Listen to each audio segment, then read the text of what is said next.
congratulations, your first Group 1 winner as a trainer. I imagine that is a very, very sweet feeling. Oh, it is. It's I've had a numerous rounds as a jockey, so to get the first one on the board, I've been stiff a few times, but it's a good feeling. Just with Stronger, he obviously came through the international last time out. Obviously, that was a race we'd all wish to forget for many reasons. But just on that run and until today, you were always happy with the horse coming into today? I mean, he's had to dig very deep. Well, I was happy with the horse up until 2 weeks ago. You know, he came out of that international run significantly injured.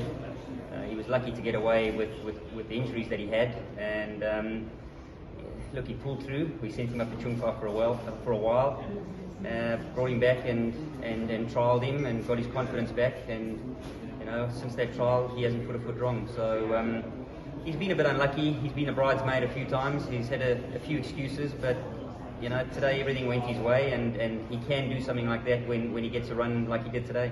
And talk us through your emotions watching the race, Douglas. Obviously, for a long way he was up there. It was only a small field, so he was very easy to spot in those yellow and black checks.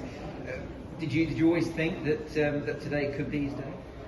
Well, his trial last week indicated that he was going to arrive in top shape. I tell you, it's the longest 400 metres of my life so far.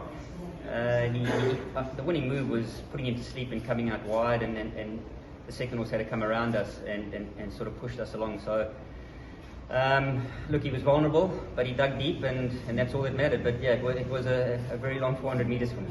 And to have a very willing horse, you need a very willing jockey and a very capable one. You had Vincent on today. Obviously, today's a big day for him, but a great ride from him as well. Yeah, Vincent gets his head in the right place in his big races. You know, he could have been vulnerable. He could have been 3 wide.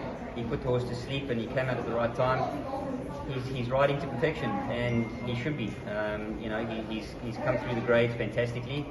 I just have to say thank you to the owner. For having the confidence and believing in this horse, and sticking with Vincent, and Vincent sticking with me, because he was, as I said, he was always going to do something like this, and today he did. And just, I know that many would want to ask the question. You've ridden, as you say, numerous Group 1 winners as a rider all over the globe. How does this compare? Do they compare, or is it just a fantastic feeling? Oh no, there's a comparison, but you know, it's different when you're on them. You're in control. Like when I leg these jocks up and they leave, I got no control. We can talk about it for as long as you want. Once they're on, it's all up to them. So when something comes together like that, all the work that goes into it back home with my staff and the owners, and you know, to eventually get that Group 1, it's a very significant, great feeling. Douglas, it certainly was a great performance from your horse. Well done to you, well done to your team, and first Group 1 winner for Douglas White. Sounds very good. Thanks very much.